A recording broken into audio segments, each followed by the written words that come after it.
Good evening, everybody. Good evening, ladies and gentlemen. Right, listen, ladies and gentlemen, we are going back onto a war footing because the United States are now officially preparing for World War III. Now, they're not my words, ladies and gentlemen. That is the War Secretary's. They are the words from the War Secretary himself.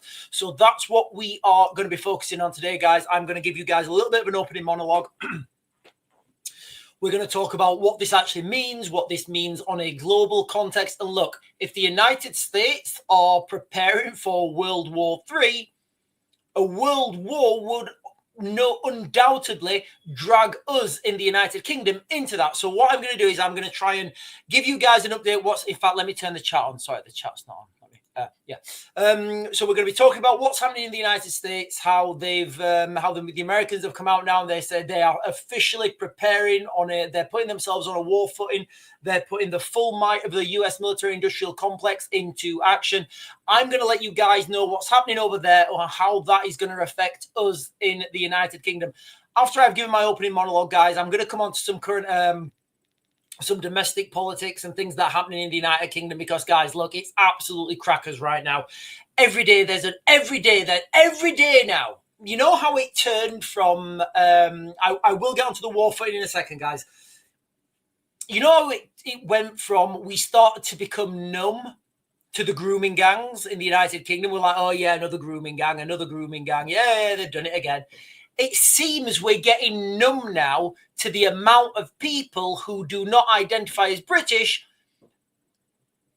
murdering women. That's what it seems like, guys. It seems like we're numb to that because it's happening so often. So let me start with my opening monologue, ladies and gentlemen, and welcome everybody. Guys, listen, I know I don't say this enough. If you're watching now, can you make sure you like, comment, subscribe, bell notification? And for you lot over there on TikTok, yes, I know you guys are over there on TikTok. I see you. I can feel you. I can feel a lot of for you guys over on TikTok. I will be on the I will turn you guys off on TikTok and I will just be streaming on YouTube, guys, okay? The reason I have to do that, and I say this every live, the algorithm on TikTok is just so restrictive, guys. It restricts you so much. The YouTube let you say a lot more, guys, so I do prefer streaming on YouTube, and it's literally just because I get restricted all the time. So anyway, ladies and gentlemen, let's get straight into this, okay? Because we do have a lot to get through. Oh, yeah, before I finish, guys, I'm going to be on early tomorrow morning. I'm going to Remembrance Day Parade, so I really need to leave the house tomorrow morning at like 10:30. So I'm going to be on earlier. I'll try and keep it short, but it is Remembrance Day tomorrow, so I am going to be going and, oh, God, I need to speak to Andy. Right, can somebody remind me at the end of the live stream to text Andy? Can somebody please say that, guys? I really need to text Andy. Oh, I totally forgot. What an idiot. What a douchebag. What time is it? Right, somebody remind me at the end, guys, because I need to text Andy. Somebody just say, Sean, text Andy. Okay, right, let's get on to this, guys. Let's get on to the World War III monologue. So, these are not my words, ladies and gentlemen. These are the words of Pete Hegseth. And I do think look, guys, I'm not going to lie. I want to go drinking with Pete Hegseth. He sounds like a cool guy. Seems like a cool guy. We are not building for peacetime. We are preparing for victories should our adversaries try to test our mettle. They're his words, guys, not me. So I'm going to break this down with, with the potential threat, the potential threat now. And I've said this in lots of live streams. There's no doubt about it. We are heading towards a global conflict on an industrial scale. Not many people understand the words that I've just said. Yes, of course, you understand the words I've just said, but when you understand the weight of those words that I've just said, ladies and gentlemen, a global conflict on an industrial scale, this is not like a little special forces operation in Helmand that's where my military experience was. That was my generation. This is going to be a green war. It's going to be tanks, industry, factories, It's just going to be carnage, guys. It really is going to be carnage. It's going to make World War I and World War II look like kids fighting in a playground. So, I'm going to give you guys my, I'm going to break them down into four. I'm going to break them down into four potential threats, guys. Okay, China, Russia, Iran, North Korea. They're my four. So China are already rehearsing blocking. Putting a blockade on the Taiwan. They're already rehearsing putting a blockade in around Taiwan. The Chinese Navy is bigger than the American Navy, guys. Tonnage-wise, it is bigger. It's also bigger than the United States and the United Kingdom's Navy put together. Russia, I don't believe they would be they're content with Ukraine. They're not obviously, but they're putting a lot of effort and a lot of resources into the Arctic region. You guys can imagine the Russians trying to take the Shetland Islands or a Norwegian gas field or something. You've got Iranian drones over Tel Aviv today. Maybe it could be Bahrain tomorrow. They could close the Strait of Hormuz, and you've got North Korea. Nobody knows what North Korea is going to do. But here's a twist, ladies and gentlemen. Here's a twist. You've got to say. Now, here's where it gets interesting. All those countries I've just mentioned are all trading with each other. They're all, they're all talking to each other. They're all buddies. They're all bros. They've all got each other's backs. We've got Beijing, the Chinese buying Russian oil. We've got microchips being sent from Iran to North Korea. This is not a Cold War. It's like, it's like a WhatsApp group, and when everybody's just like changing things around. So, they're my hot topics, guys. Okay. China, Russia, Iran, and North Korea. Obviously, these are really, these countries are allied. When I talk about China, we're looking at that Indo-Pacific region. When I talk about Russia, we're looking at Eastern Europe and that, and that Arctic region. When I talk about Iran, I'm talking about the Middle East in general. And when I talk about North Korea, I'm just meaning North Korea because those guys are wild. Like the North Koreans are wild. I just want to throw this out there, guys, as well as not a wild card, but just something that everybody needs to consider. The Falkland Islands. The Falkland Islands are going to be key, guys, okay? The Falkland Islands will be absolutely key. I'm not going to mention them on this little monologue, but just everybody in the back of their mind understand. The Falkland Islands control Antarctica. Antarctica is the most resource-rich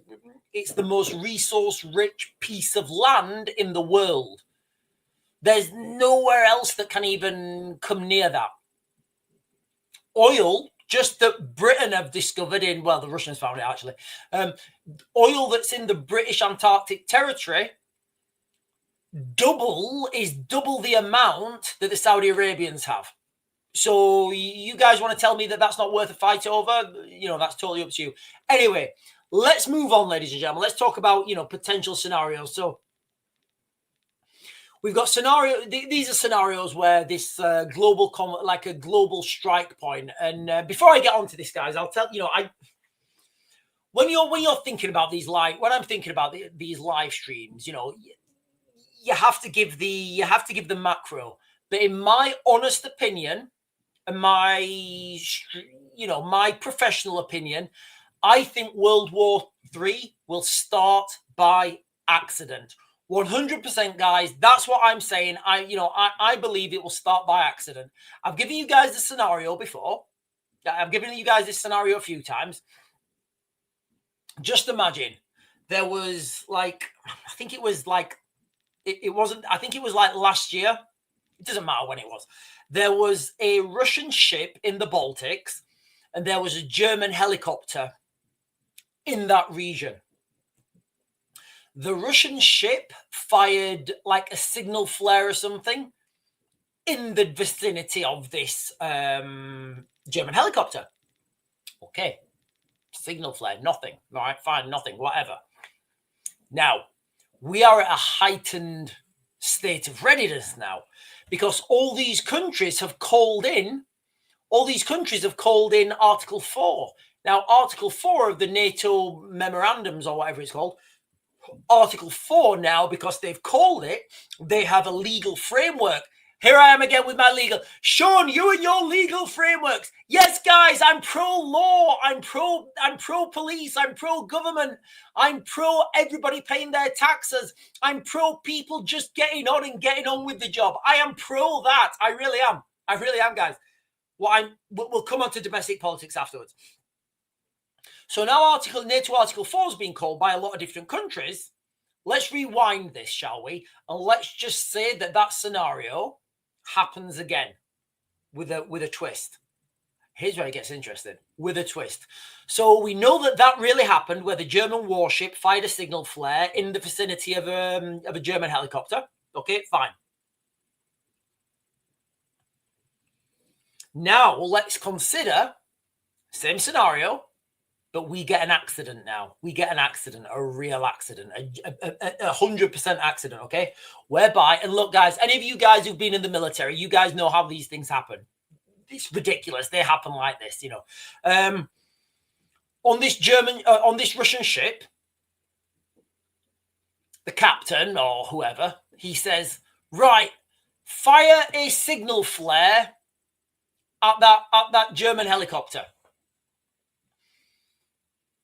So the order gets sent down, and that order will obviously go down to like a, I don't know, private soldier or whatever. Now, there is a whole host of reasons why this might not work, because the guy who's got the signal flares, he may be at the toilet. You know, the guy and somebody else just says fire. The message may not get passed correctly, whereby the commander says fire a signal flare at that German helicopter, and then the next person says fire at that German helicopter, and then the guy Yuri on the gun goes dal kanishta, da da da da da da da. German helicopter down. Total accident. You know, it was never meant to shoot down the German, but because Article 4 has already been invoked.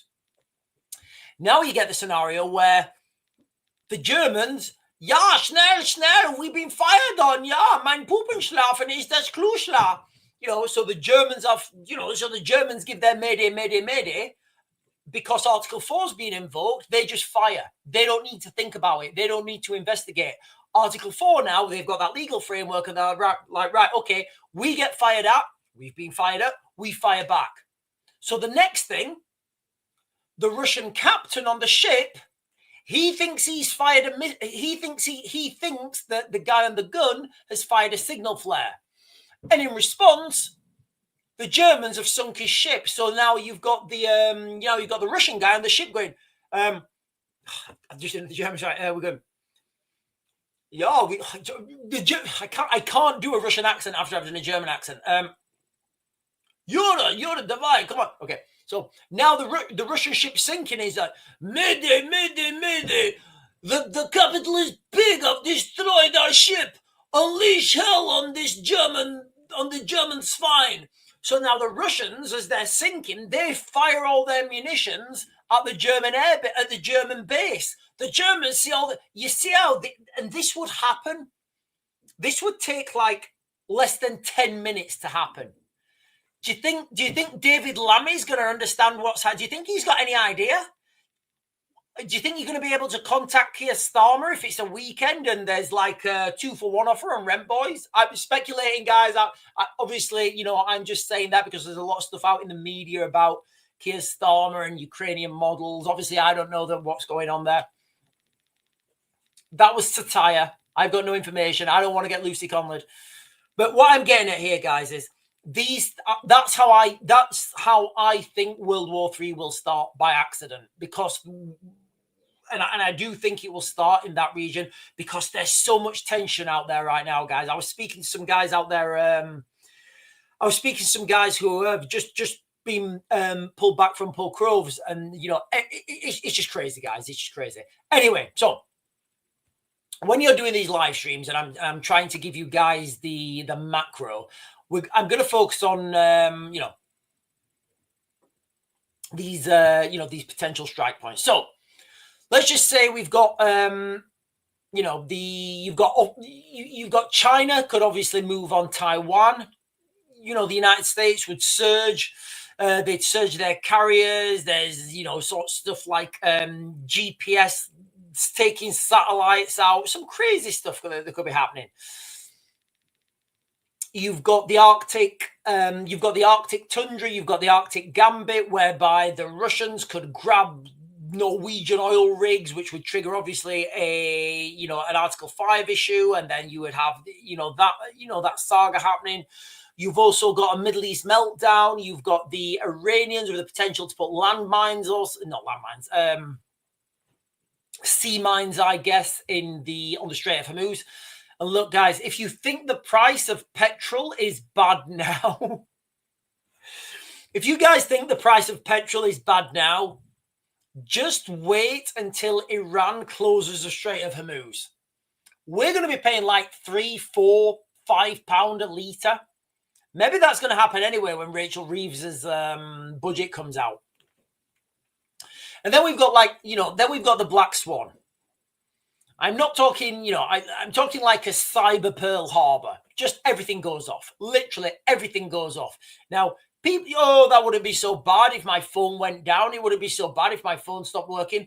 It kind of would, guys. It kind of would, because if everything goes off, we don't know who's coming to our shores. We don't know where the ships are. We don't know where the aircraft are coming.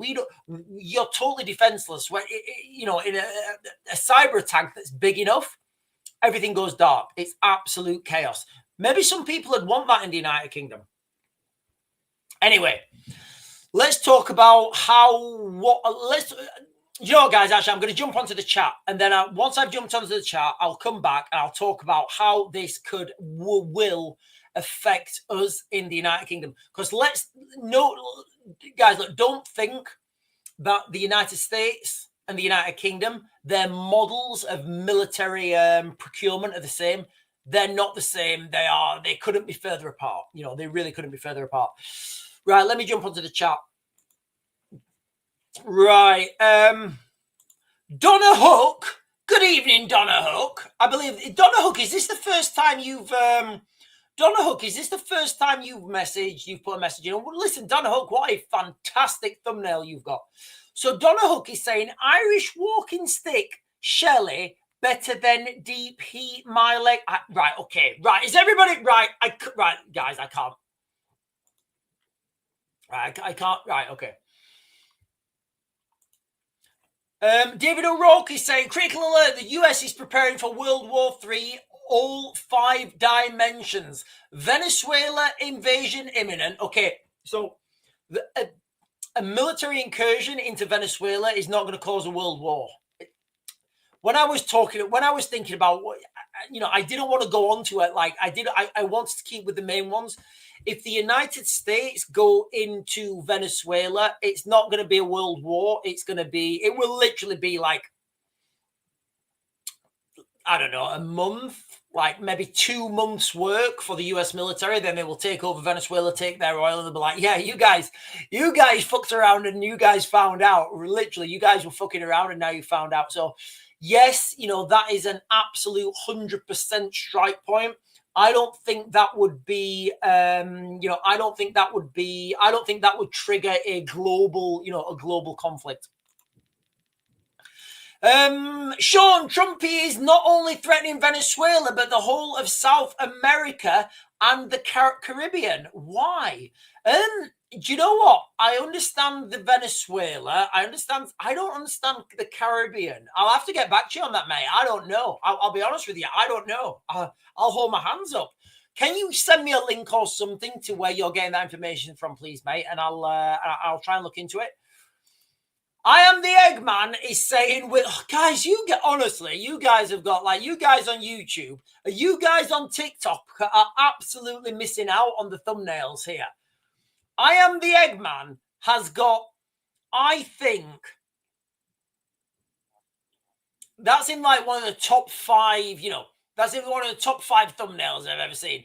But he's saying Desperado Mojito beer is nice. Well, listen, guys, Mojito is my favorite cocktail. So Right, let me just jump down. Good evening, everyone. Right, guys, listen, I know I don't say this enough. If you're on, can you make sure to like, comment, subscribe, share my stuff?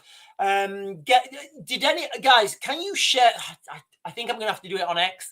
I did a video earlier on about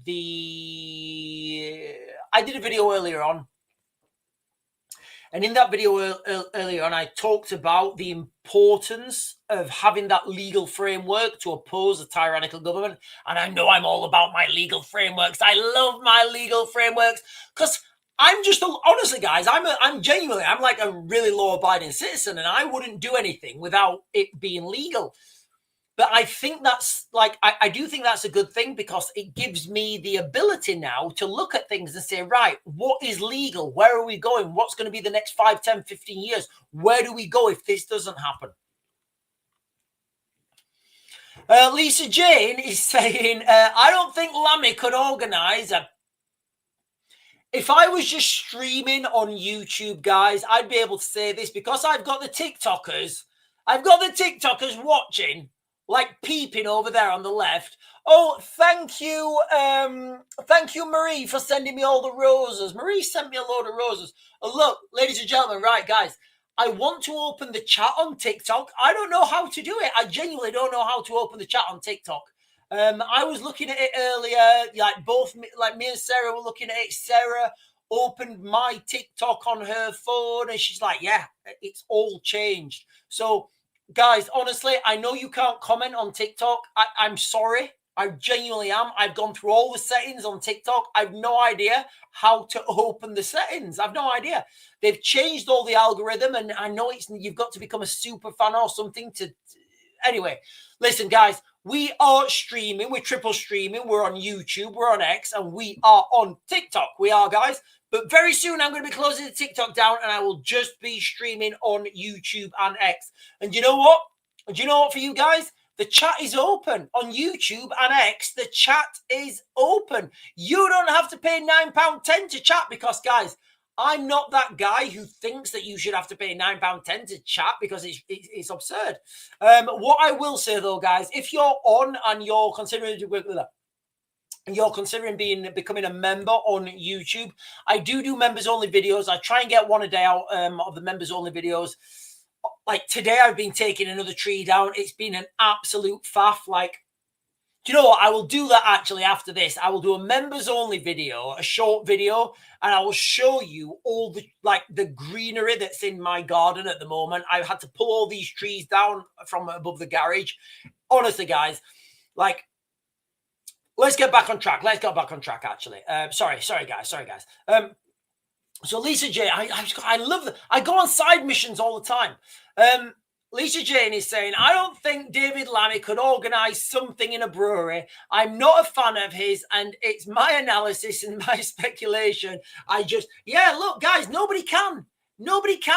You can see when you see incompetence, you know it. And I've been restricted on TikTok. Right. I've been restricted on TikTok for alcohol, tobacco, and drugs.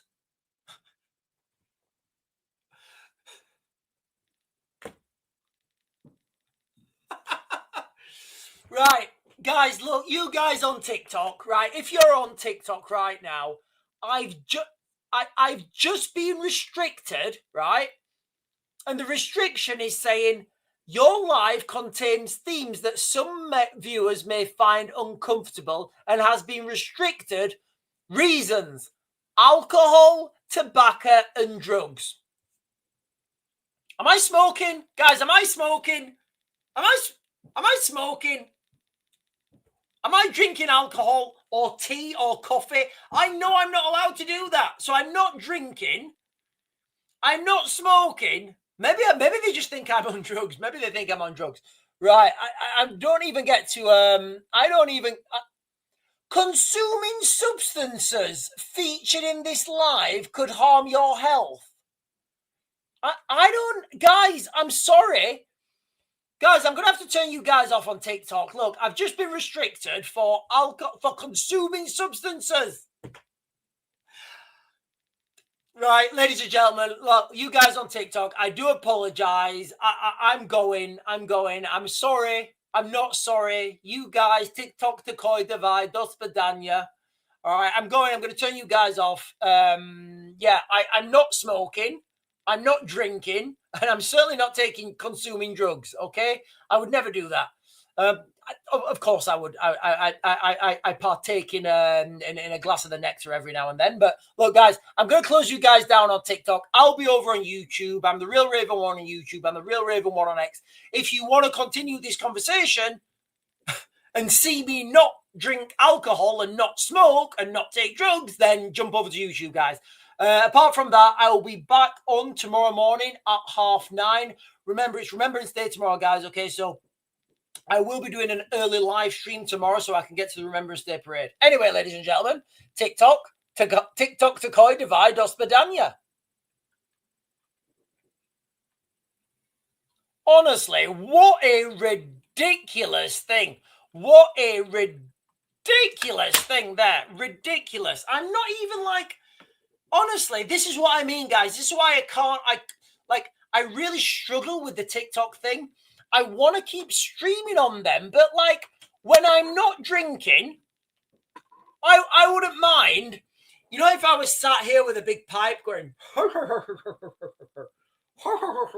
like if I was sat here with a big pipe, you know, and a pint of, you know, like one of those big 2-pint, is it a Steiner? I wouldn't mind. I wouldn't mind if I was getting restricted, but I literally got restricted then for tobacco, alcohol, and drugs. And I'm like, yeah, all right, whatever. Anyway, those guys are gone. And do you remember? Right, let me jump down, guys. Oh, hang on a minute. No, I mean the one from okay. Let me jump down. Popeye Sean. My arms are not big enough.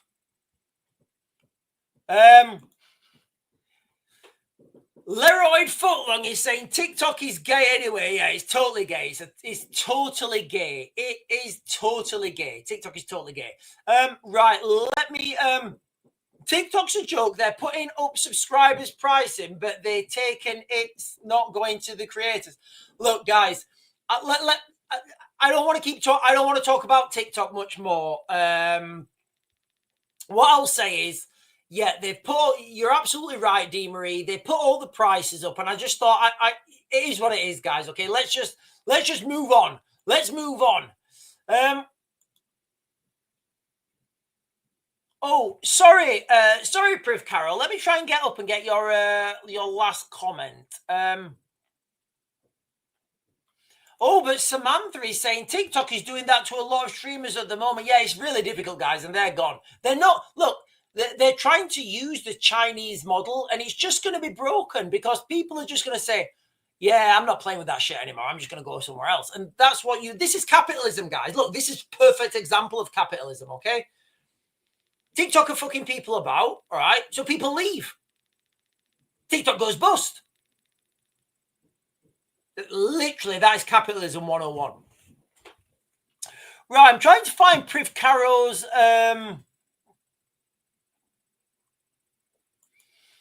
Donna Hook is saying, where did you get that lamp? Which lamp, Donna? Which lamp are you talking about? Are you talking about like this one? Donna, do you mean like this one? I made it. I made that lamp. Right, Priv Caro, I'm trying to find your comment. I'm scrolling up now to try and find your comment. It may have been taken down. It may have been taken down. So, Priv Caro, I can't find your comment. I've been pretty far. Priv Caro, can you put your comment in a game, please? Can you put your comment in a game, please, Priv Caro? Because I can't find it. Right, guys, look, let's jump back onto this, okay? Because I do want to. So we've talked about this now, guys, okay? The United States are, not me saying it now, the United States are preparing for a global conflict. And I'm saying, and I've been saying for such a long time, that this is going to be a global conflict on an industrial scale. And the United States are now preparing for a global conflict on an industrial scale.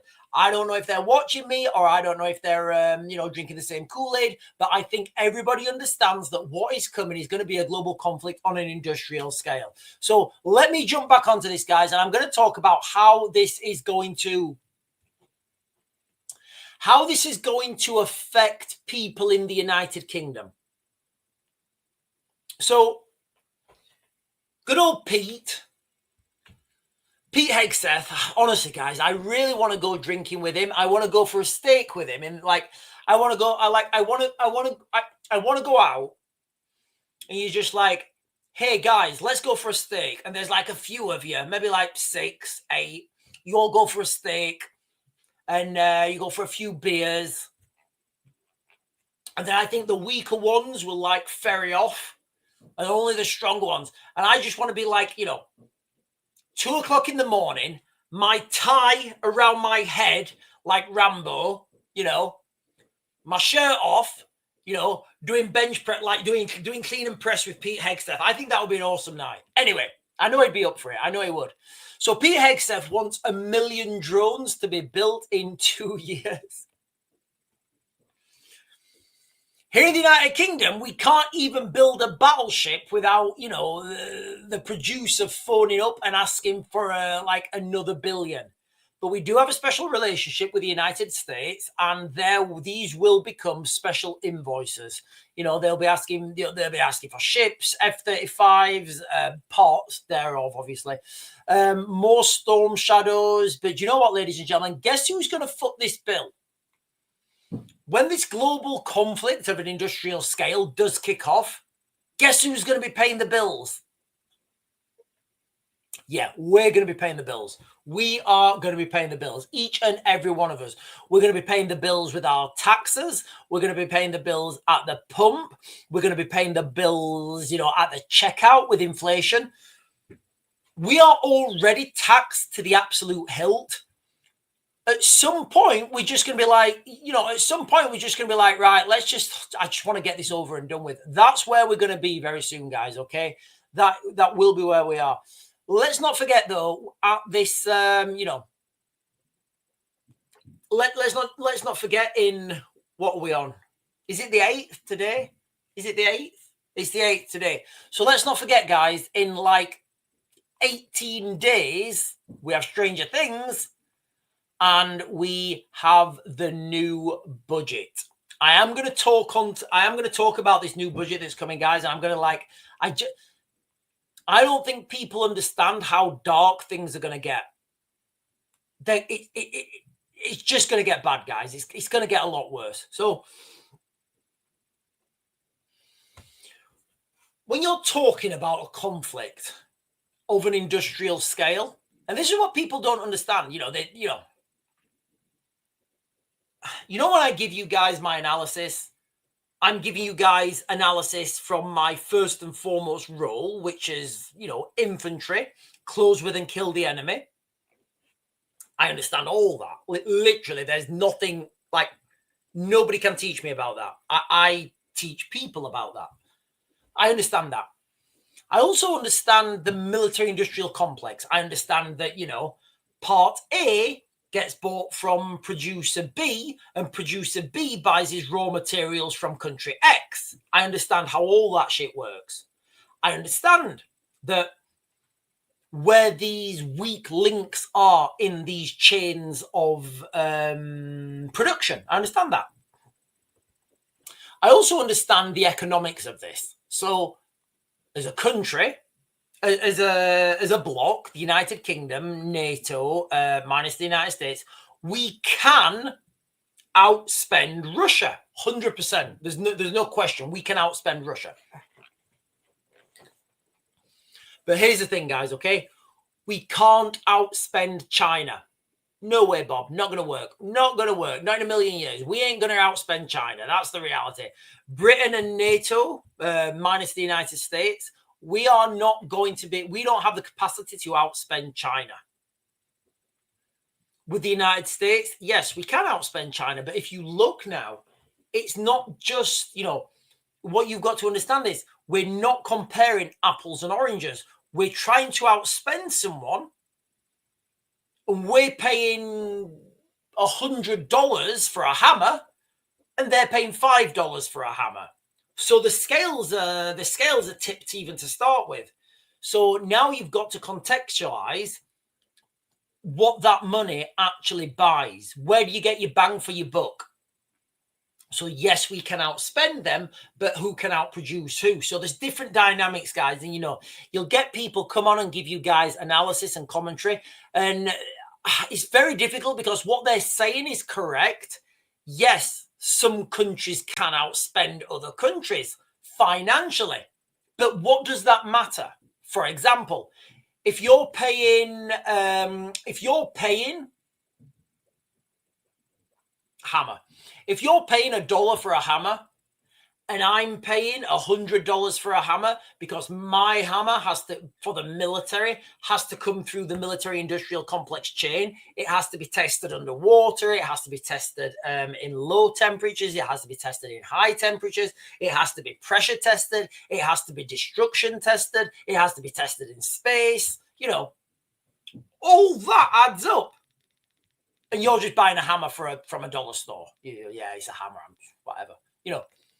Now you can see the disparities. Yes, we can outspend, but who outproduces? That's the only thing. How much artillery you can, and this is what I've said, guys, ultimately, money is irrelevant. Money is irrelevant, guys, okay? I think we're going to move into I guess this might be a different topic. In fact, it definitely is a different topic. I think we're going to move into, and I've said this quite a few times, the only real currency is energy. It is. The only real currency is energy. With unlimited energy, you've got unlimited potential. So I think we're gonna go into that part at some point, but moving back. So talking about outspending, it's kind of a false metric. The real metric is who can build the most stuff in their factories and ship that to the front lines. That's the real metric, guys. So we can't, but we can't outspend China either. And I would say China would wipe the floor with us and America with production. They just can. They've got that facility, guys. Okay, I'm not talking about India. I'm not bringing India into the mix because I don't want to make things overly complicated. And we certainly can't out crazy the North Koreans because those guys are wild. Have you seen these North Korean? Sorry, guys. Just when I was in the military, I used to watch. Listen, guys, if anybody's in the military and maybe earlier on in your career, maybe I don't know. Do you know what? It doesn't actually matter. But if you're in the military right now and you watch these videos of I've seen the Russians doing a backflip hatchet attack. So this guy, he does a cartwheel, he picks a hatchet up and he throws the hatchet while he's upside down. If you're watching those videos and you're thinking, Jesus, oh God, how can we take on these guys? Look what they can do. I'm going to ask you another question.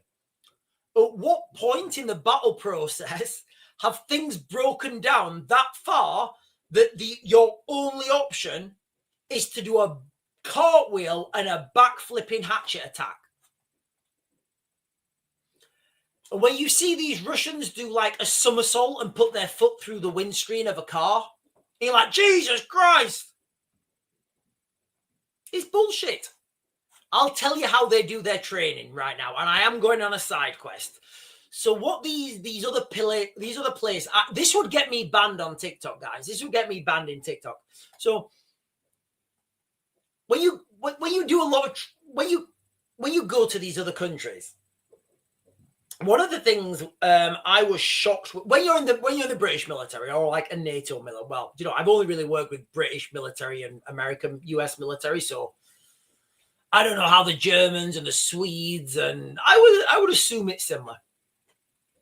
But when you're in a good military, you don't take cameras and film your training, because your training should go to shit.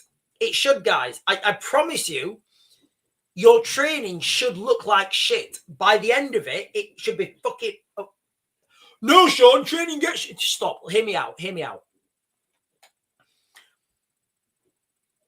Because you train and train and train and train till you're exhausted. You've not slept. You've not eaten. You're absolutely broken as a person, and you're being pushed and pushed and pushed and pushed and pushed and pushed.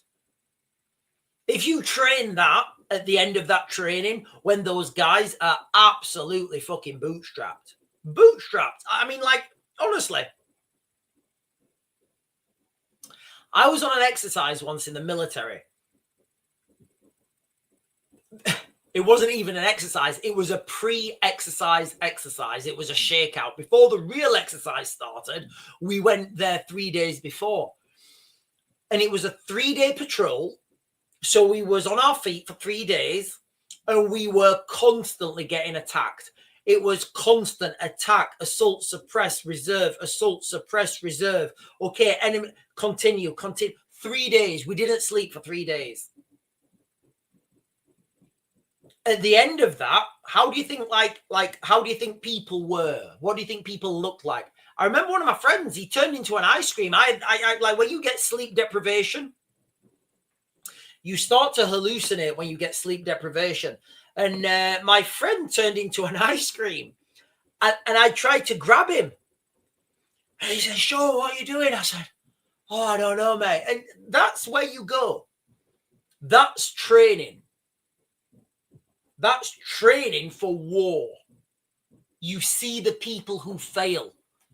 You know what your body is capable of producing under what stress. So let's rewind. And I know the Americans do similar stuff. So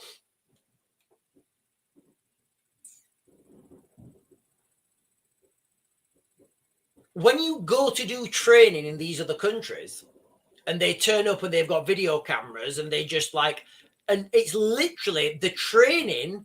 It's literally just a promotional video. That, you know, a lot of the places I've been to, their training is producing promotional videos for their unit.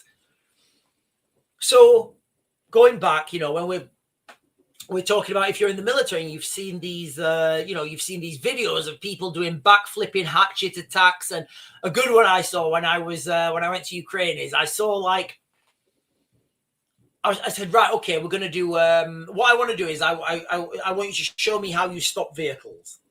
Yes, of course, Sean, we show you how we stop vehicles. And it was crazy. They had this car, and it was an old, the training, it was quite a good training facility, actually. There was a guy there, and let me just rewind back and tell you this story. All right, let me tell you the story. It was one of the first times I got in, it was one of the first times I went to Ukraine. And I don't know if you guys have ever been and seen the old Russian trains. They're terrifying, guys. They are absolutely terrifying. And it was cold. It was like a cold, maybe, I don't know, January. I don't know. It was cold. I don't know what month it was. And it was with, I didn't speak any Ukrainian at the time. I didn't really speak any Russian. And I landed in country. I was picked up at the airport, taken to some random office.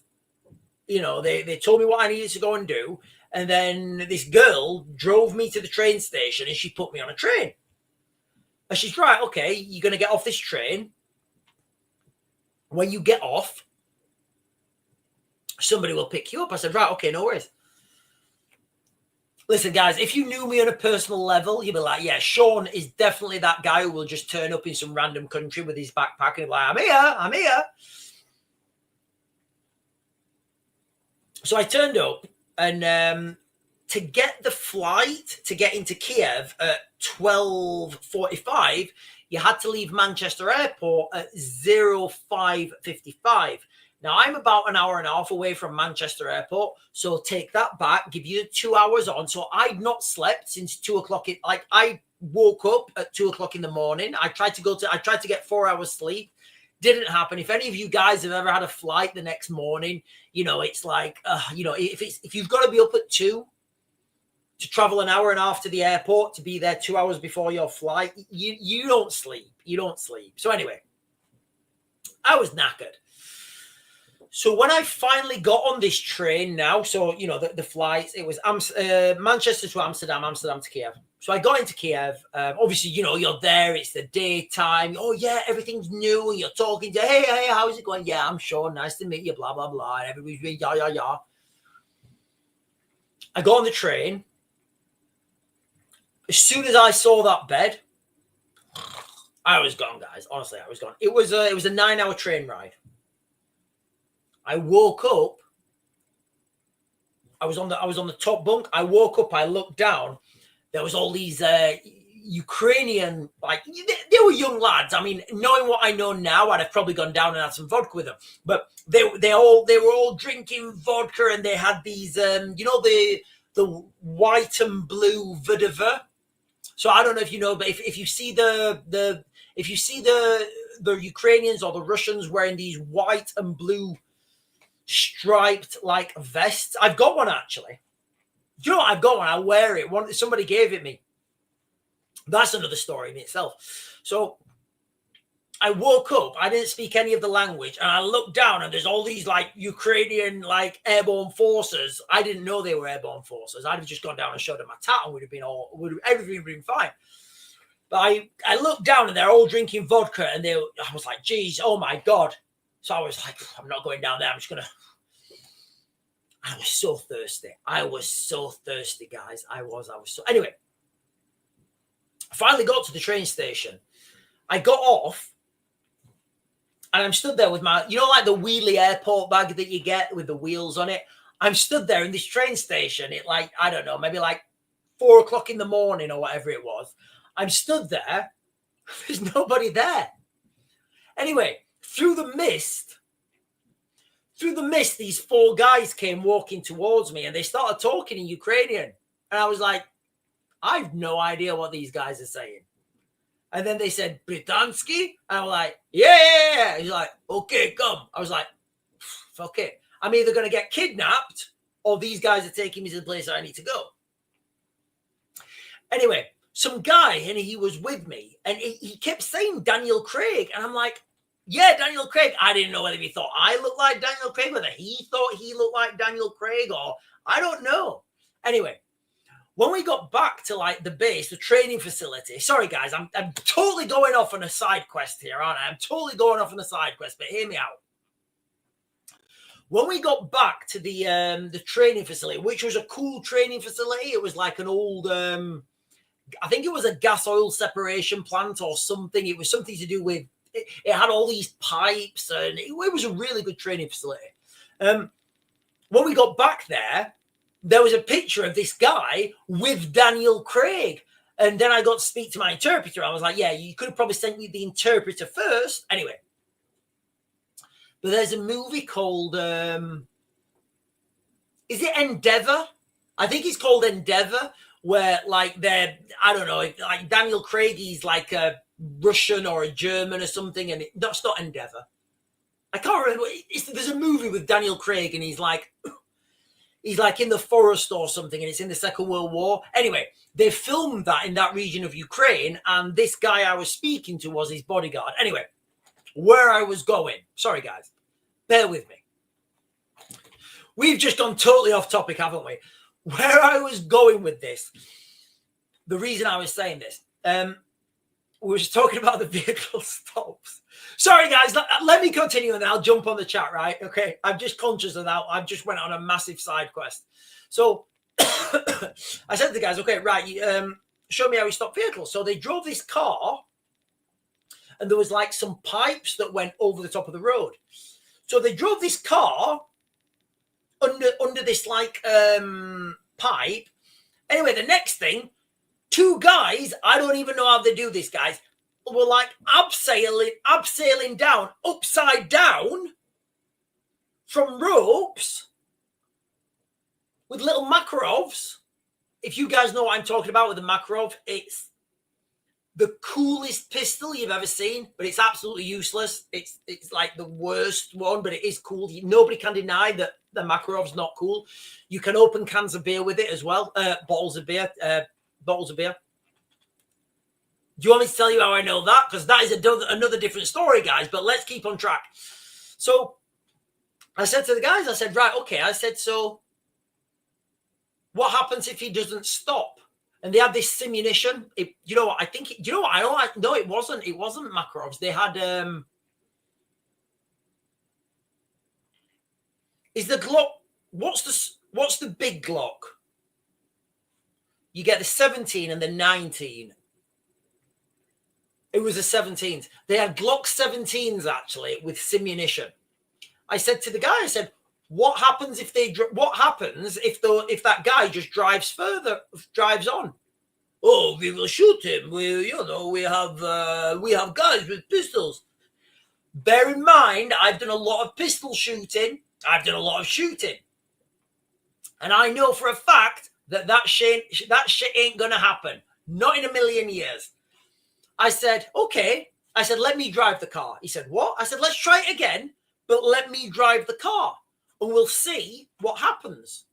I said, no. Don't tell him. Just tell him to stop the car. Tell him I'm going to drive and, see what happens. So he said, okay. So I got in the car and I just floored it. I went straight through. They'd not even got down. He said, oh, yes, but you are not. I said, mate, in real life, you can't ask somebody to slow down. I said, right, okay. Because I wasn't convinced that these guys abseiling down, upside down with their Glock 17s could actually hit me. And if you guys don't know, they get simunition, and simunition you get like maybe, I don't know, 20 meters of, you get that, it's like little blue paint. I don't think it was blue. I think it's orange, actually. It's orange paint. Anyway, well, you get different colors. So I said, right, okay, you tell me what I've got to do. And we was having this big argument now. You can imagine I've just turned up there and they don't even know me. I'm a little bit tired and a little bit groggy. And I'm arguing with them straight away. Straight away, we was arguing with them.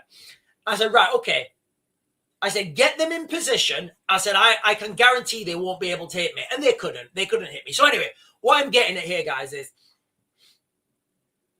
with training, with any military training, going and looking at how different militaries train around the world, you need to train into exhaustion. And when you train to exhaustion, you do things that work. So what I actually taught them was, right, instead of all this bullshit where you've got people abseiling down out of bridges and stuff, just put cut-offs left and right, have a killing area, set it up like an ambush, and just have somebody that comes out and stops the car. It's a lot easier. It's a lot more sustainable. Anyway, ladies and gentlemen, right, let me jump onto the chat because I have totally got on a side quest there. I totally went on a side quest. Right.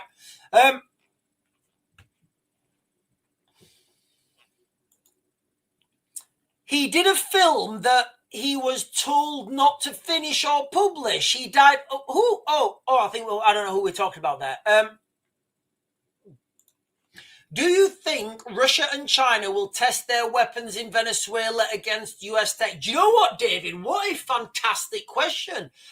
Yes, I do think that will happen in the same context as how it's happening in, as how it's happening in Ukraine. But what you've got to understand is this conflict, well, it's not even going to be a conflict. What's going to happen in Venezuela is going to be real quick. If it happens, it will be real quick, guys. The Americans will go in there real quick and it will be over. And David Reserve is saying, Richard Michael Mayle, birthday. I don't know where we're going with that. Are we talking about Rick Mayle? Are we talking about Rick Mayle for some reason? I don't. Merrick Wells is saying, I'm here for the side quest. Well done, Merrick Wells. We're all here for the side quest. I love a good side quest, guys. I do. Defiance. The movie was called Defiance, guys. So if you guys are wondering what the movie is I'm talking about, it was called Defiance. Let me just Google what Defiance was.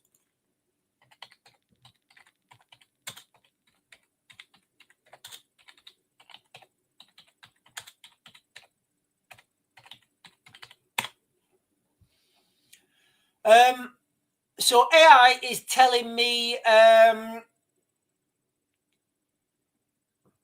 so Defiance 2008, Defiance is a 2008 American war film directed by Edward Zwick, starring Daniel Craig as Tuvia Bielski. The plot: August and September 1941, several weeks after the Germans launched this invasion into the USSR, sweeping behind the relentlessly advancing German forces across occupied parts of Western Soviet Union, systematically exterminating the Jewish population among the Jewish survivors, not staying in German-enforced ghettos. So it was about these. Anyway, Defiance was the movie. Sorry, guys, I don't want to dwell on that too much. Defiance 2008 was the movie.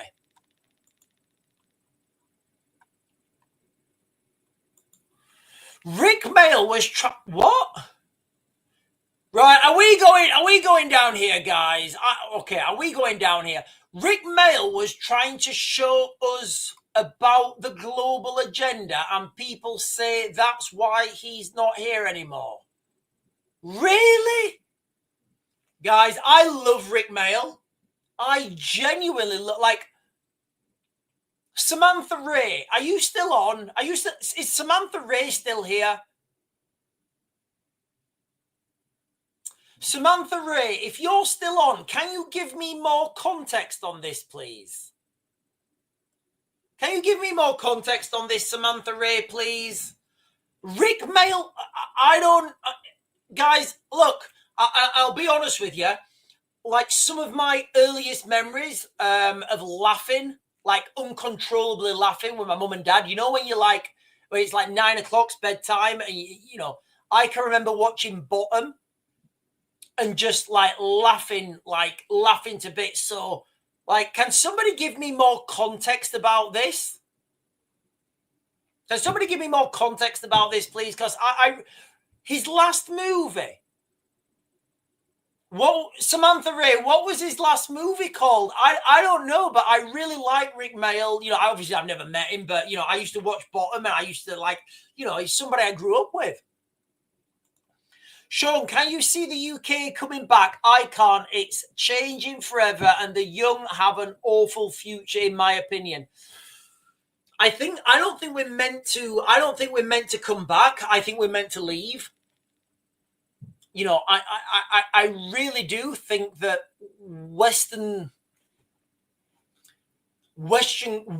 culture is a culture of expansion, to go somewhere that nobody else has been, to find that stuff. Now, the problem is all those places have been filled apart from Antarctica. So I do think there's going to be a mass exodus to Antarctica, guys. I really do. I really do think that's going to happen.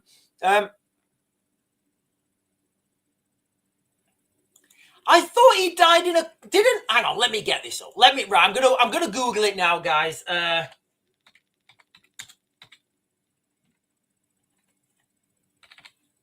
what's that? There's that other movie, Apocalypse Now. Not Apocalypse Now. There's a movie with Rick Mail, and we used to play it when we used to play it. And he's like he plays an SAS commander or something, and like we always used to play it when we were away. We used to play that, and if we had the Americans come in, we used to play not Captain America, Team America. And there's a bit where he jumps out and he goes, "Sergeant, we can't get in. We need tickets." And he goes, "Fucking tickets? We don't need tickets. We're the fucking SAS." And yeah, what fantastic. Right, I'm just looking at his Wikipedia page, guys. Wow, 2014, 11 years ago. I feel old, 11 years ago.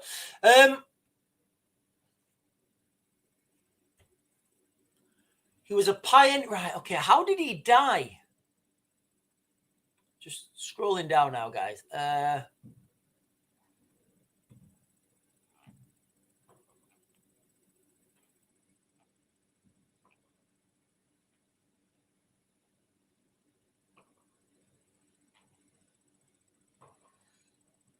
doesn't. That's weird. It's not telling you how he died.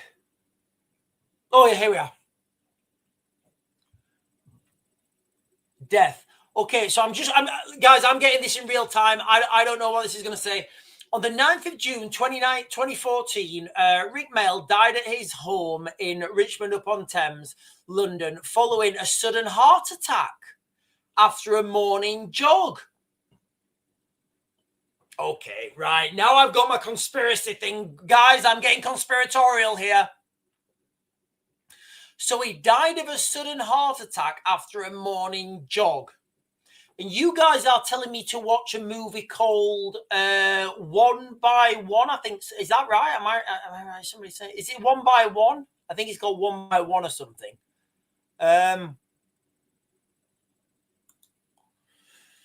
One by right, guys. Listen, I don't know. Look, guys, you guys are giving me this information in the real time. I don't know.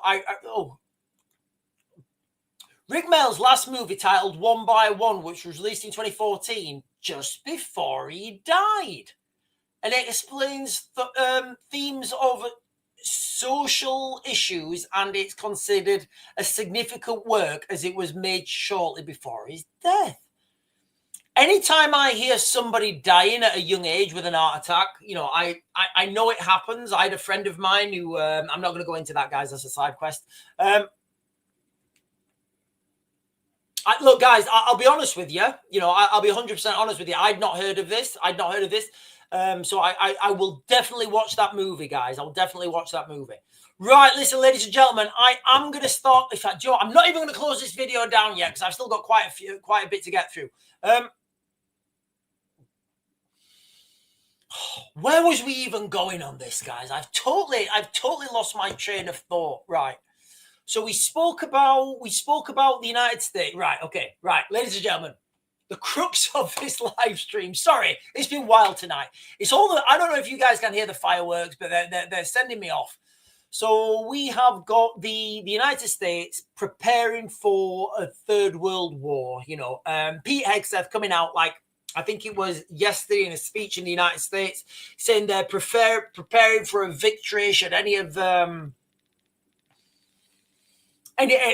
anybody try and, you know, fuck around and find out with the United States. I've given you guys, you know, some likely scenarios.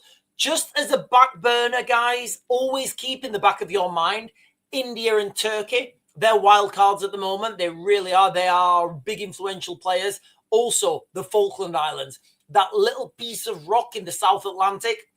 That little piece of rock in the South Atlantic is key to the biggest natural mineral oil reserves in the world. So I say that that's going to play a huge part.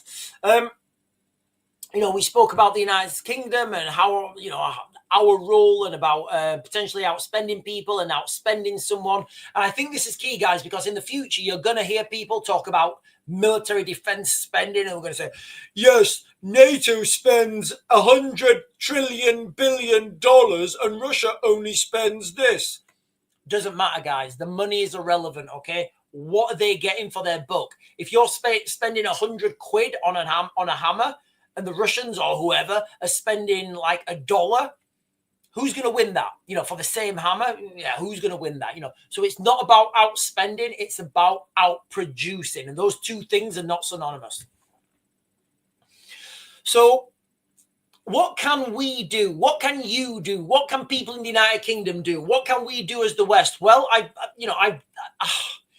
I've put this down into three things, guys. All right, three things I believe we like people should be doing. Like on a you can maybe you could do this on a local level. Yeah, you could do this on a local level, I guess.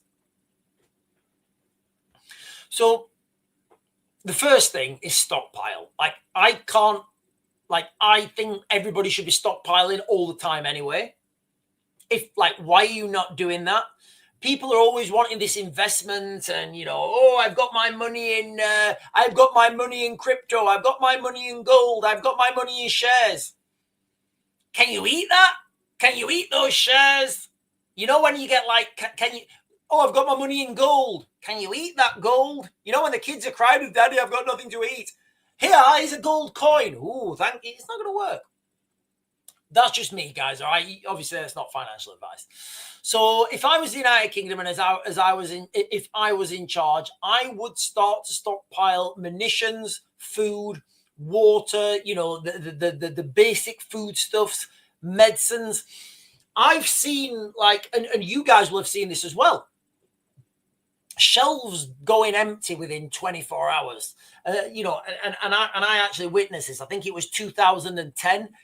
I lived near a Tesco at that time. I lived near it. Was it 2010? I can't remember. 2010 might have been 12, might have been whatever. I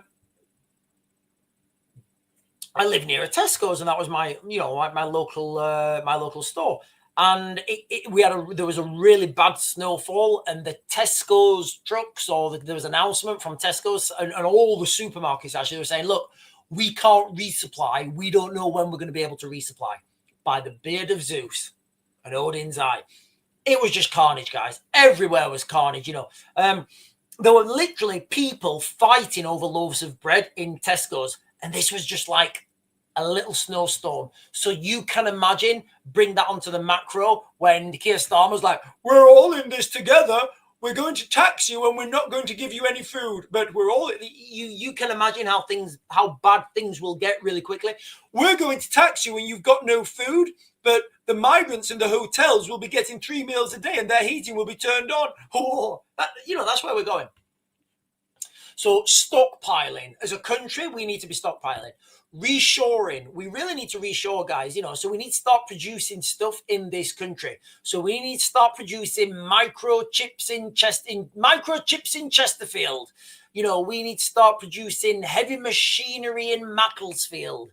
And all that's, we need to start, mining the rare earth materials in Cornwall, not Congo. We really need to start bringing things home, because when global conflict of an industrial scale happens, all that shit's going to be gone. It really is going to be gone. And I do think there needs to be some sort of conscription light. I've said this. I'm not going, this is nothing new if you're watching my channel.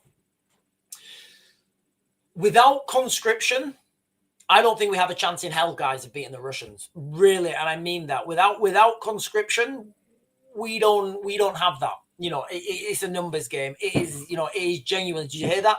It really is a numbers game. So I'll leave that for my monologue there, guys. I'm just conscious of the time. Stockpile, reshore, and conscription. They're the things that I think we need to do as a country heading into a global conflict on an industrial scale. Now, just quickly before we go, guys, okay? A quick headline from the BBC. At least 4 prisoners are still at large that were released by accident. Again, remember when this first prisoner got released by accident? I didn't go on. I went on to Grok, and Grok told me that 2024, there were 820. It was either 823 or 828 cases. Wow. Can you hear that? It was 823 or 828 cases. I've got like a photographic memory. I can't remember whether it was a 3 or an 8. Anyway, so I was like, wow, that is a lot. Well, it turns out, Grok was right. There's a lot of these cases where people get released by mistake. And there are 4 of them that we know of that are still at large. And I'm not going to go into this now, guys. I'm just conscious of the time. We've got this budget coming up. So everybody right now, everybody just needs to accept that, things are going to be more expensive and you're going to have less money to spend on them more expensive things. So Merry Christmas to everyone. Right. Listen, ladies and gentlemen, I am going to close this live stream down now. You guys have been fantastic. You guys have been fantastic. Donna. Right. Donna, do you think the US could fight Russia and China on 2 fronts? No. And I think they learned lessons from fighting a war in Afghanistan, fighting a war in Iraq, simultaneously on 2 fronts. What you do is you half your capacity, but you double your enemies. That's why we're having this scenario right now where the United Kingdom is taking the lead in Europe and the United States are going to take the lead in the Middle East. And then I think we're going to come together in a crescendo and everybody's going to go and fight with China. That's where I think it's going, guys. I'm still not 100% how things are going to happen with China. Wow, that was close. Hang on, give me a second.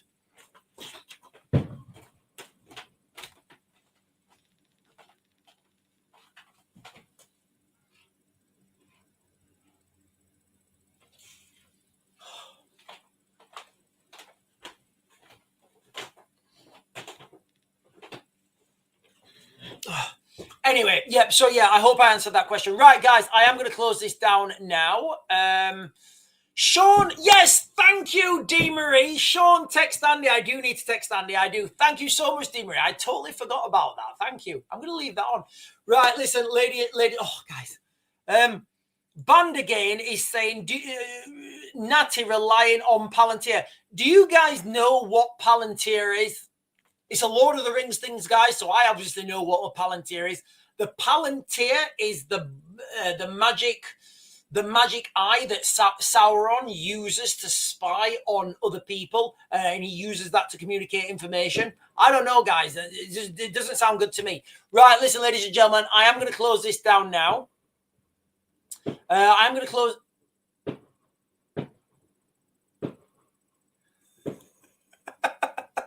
Look, guys, listen, ladies and gentlemen, I've got no way of, I've got no say on the ads, guys. I've got no say on the ads. But listen, guys, I am going to close this down now. I will be back on early tomorrow morning because I've got a Remembrance Day parade to go to. Thank you for reminding me to text Andy, guys. And thank you for hanging out with me tonight, ladies and gentlemen. Remember, the United States is preparing for World War III. World War III means there's a war in the world and everybody's going to it's a big shit sandwich and everybody's going to take a little bite. Anyway, ladies and gentlemen, on that bombshell, I bid you good night and have a great evening.